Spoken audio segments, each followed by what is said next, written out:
Many of you are sick of winter. All right, let's see. How many of you are sick of the saying, how many degrees warmer it is in your freezer than it is outside? Good night. One of the things I'm sick about winter is, and I found it to be true more so since we've moved here, but is salt. Not that they didn't use salt in the other places that we've been a part of, but man, I wear boots now. I never used to wear boots. I used to wear my shoes until the salt wrecked my shoes. So now I wear boots, but usually my jeans would be there, and then you walk along, and then you come in, and your jeans are wet, and you think that they're just wet, but then you find out as they dry, they get this stiffness to them, and this wonderful salt mark on there. Oh, I just hate that, because it means that Sandy has to wash my jeans more often. I also hate the salt because when you're in the car, in the van or whatever, and you get out and you have to, and you got salt on this side and salt on that side. I just hate the salt. And I was trying to think of a way of putting that into the sermon, and I just can't. That's a lie. Today we are going to Corinth. And Corinth is a city that Rome decided to level. And then after a few years, they said, well, why did we level that town? It was we should rebuild it. So they rebuilt Corinth, and they made Corinth even better than it was before. It made it a lot more like Rome. And if you would go to Corinth in the time of Paul, you would see there were temples to everything all over. Temples to Aphrodite, temples to Apollos, temples to Isis. There was a Parthenon for a temple for all the gods, just in case they forgot one. And if you would think about Corinth, I want you to think about a modern day city that's in our midst. I want you to think about Corinth and Las Vegas in the same breath. Corinth probably had Las Vegas beat. But we were just in Las Vegas not too long ago. We're looking for that cowboy thing or whatever that goes like this, because it was my first time to ever go to Vegas. He's not there anymore. He's still around, but not on the strip anymore. So he's not waving on the strip. They bulldozed that. They bulldozed a lot of old places and built it up. That is what they did to Corinth. Now, you all know the thing that's going on with Las Vegas, their slogan, what happens in Vegas stays in Vegas. All right, so here's the slogan for Corinth. Whatever happens in Corinth stays in Corinth. There are all kinds of people. That was a trade route, so all kinds of people were coming in. And Corinth was known as a place of debauchery. So debauchery is a $50 term for there was a lot of not so nice things going on, all right? So if you were the pastor you shouldn't be a pastor in Corinth and think that you weren't going to get caught. So this is what's going on in Corinth. In fact, if you were to go to a play, and you saw a Corinthian in the play, that Corinthian would always be drunk. You would know if that person was drunk, you would say, oh, that's the Corinthian in the play. Do you remember Red Skelton? Do you remember Freddie the Freeloader? I remember him. I want you to think about him. That's a Corinthian. Everybody in the culture knew, oh, that's the Corinthian. And that is where Paul, led by God, begins a church. It's hard to escape the culture when you are in Corinth. Everything around you are things that you know from what you're teaching from Christ are things that you should not participate in. And yet you live there. It's hard for it not to rub off on you. Just walking the streets, you get the salt up the back of your jeans. See, I put it in there.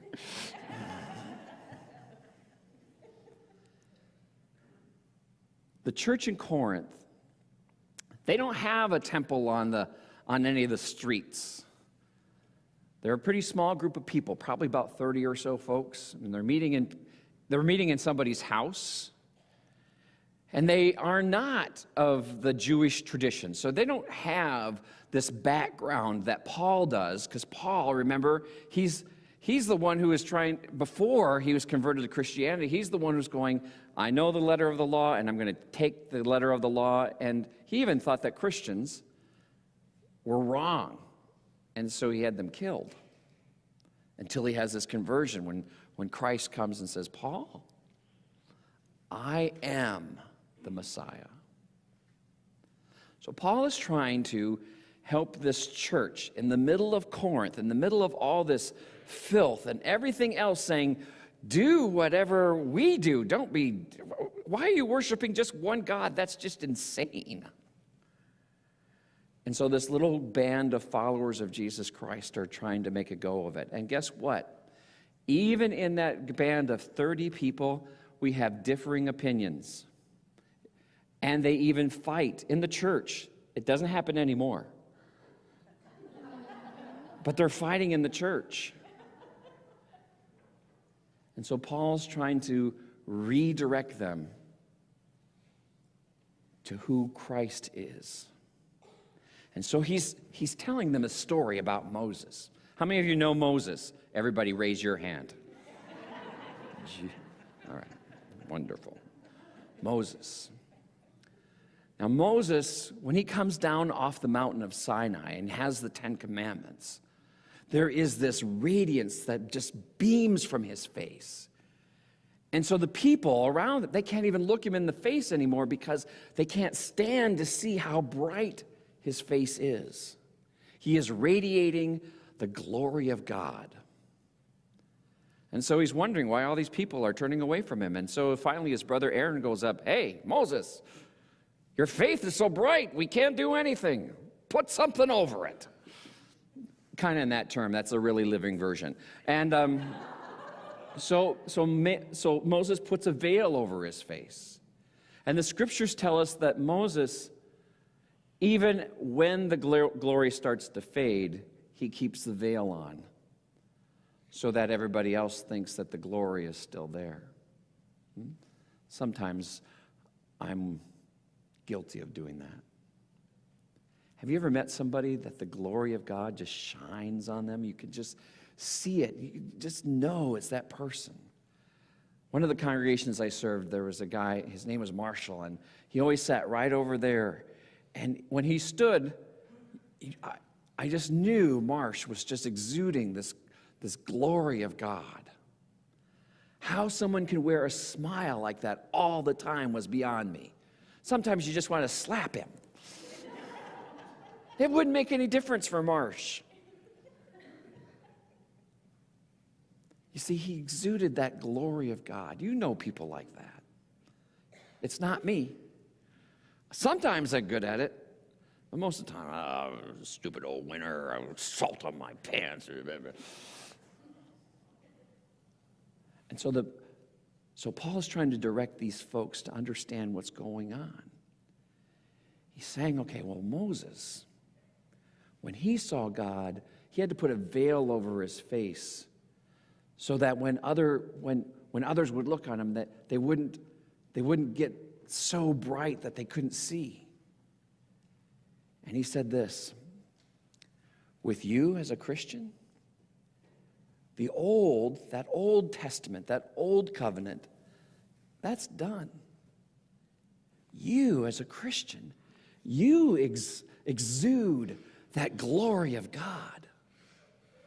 You will be able to see Christ in all of his glory. Don't put the veil on.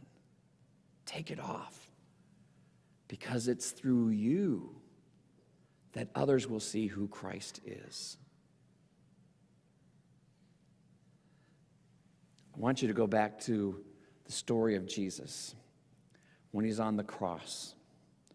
So there in Golgotha, there he's hanging on the cross. And it's the ninth hour.